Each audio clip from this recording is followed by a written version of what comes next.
ইন্নাল হামদুলিল্লাহ ওয়াসসালাতু ওয়াসসালামু আলা রাসূলিল্লাহ আম্মা বাদ। আগ্রাসী শত্রুর মোকাবেলায় আমাদের প্রস্তুতি কতখানি? বিশ্ব পরিস্থিতি দিন দিন ঘোলাটে হচ্ছে। ক্রমশ এক ভয়ঙ্কর যুদ্ধের দিকে এগিয়ে যাচ্ছি আমরা। কুফরি শক্তিগুলো মুসলিম ভূখণ্ডগুলোকে ধ্বংস করে কুফরি বিশ্ব করার পরিকল্পনা নিয়ে মাঠে নেমেছে। একদিকে ভারত মুসলমানদের বিরুদ্ধে ভয়াবহ নির্যাতন চালাচ্ছে, আরেকদিকে আমেরিকা, ইসরায়েল ও অন্যান্য কুফরি শক্তি ইসলাম ও মুসলিমদের বিরুদ্ধে প্রকাশ্য যুদ্ধে নেমেছে। ভারত চায় বাংলাদেশ, পাকিস্তান, আফগানিস্তান সহ উপমহাদেশের সব দেশ অঞ্চল দখল করে অখণ্ড হিন্দু রাষ্ট্র গঠন করতে, যেখানে তারা মুসলিমদের নাম নিশানাও বাকি রাখবে না।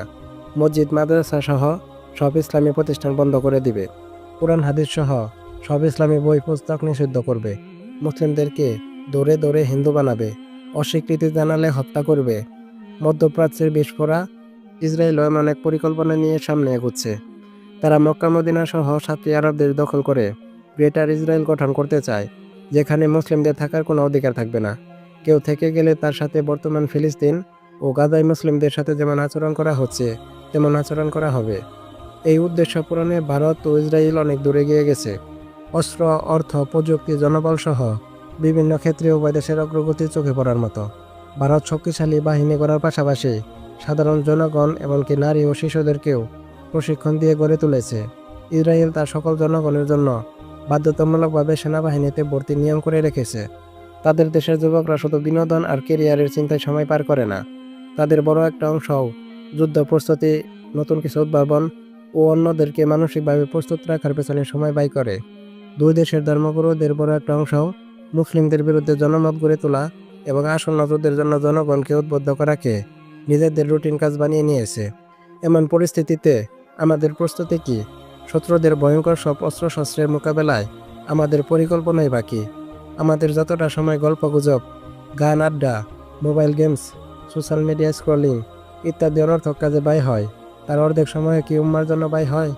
ভবিষ্যৎ পরিকল্পনা আর রুটি রুজির চিন্তায় আমরা যতটা সময় নির্ঘুম কাটাই, তার বেশিরভাগ সময়ও কি আমরা উম্মার মুক্তির চিন্তায় জেগে থাকি? উত্তর যদি নাবাচক হয়, তাহলে প্রশ্ন হলো, কিভাবে আমরা এই আগ্রাসী শত্রুর হাত থেকে উম্মাকে রক্ষা করব? উম্মার কথা না হয় বাদই দিলাম, নিজেকে এবং নিজ পরিবার পরিজনকেই বা কিভাবে রক্ষা করব? শুধু সমালোচনা, হতাশার অনর্থক কাজে ডুবে থেকে কি আগ্রাসী শত্রুর হাত থেকে নিজেদের বাঁচানো সম্ভব? ইসলাম সর্বদা আমাদেরকে শক্তিশালী হিসেবে দেখতে চায়। আমাদের ভয় শত্রুকে সর্বদা কম্পমান রাখতে চায়।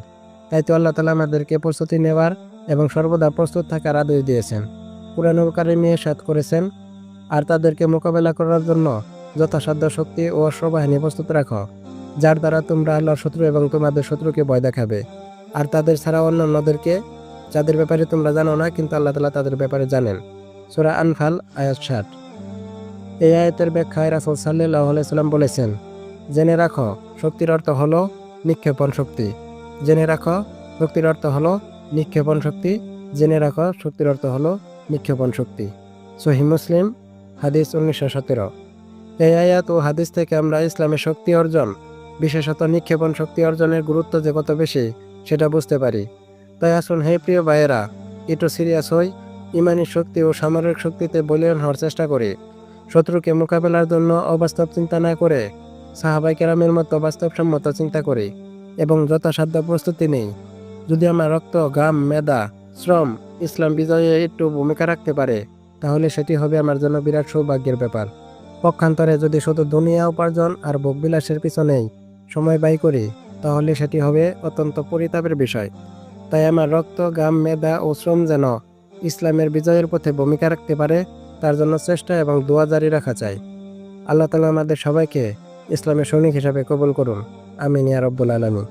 প্রিয় বন্ধুরা, এই চ্যানেলটি ইসলামী দাওয়াতি কাজের স্বার্থে এই চ্যানেলটি সাবস্ক্রাইব করুন এবং ভিডিওটি শেয়ার করে আপনার অন্য দিনী ভাইদেরকে দেখার সুযোগ করে দিন।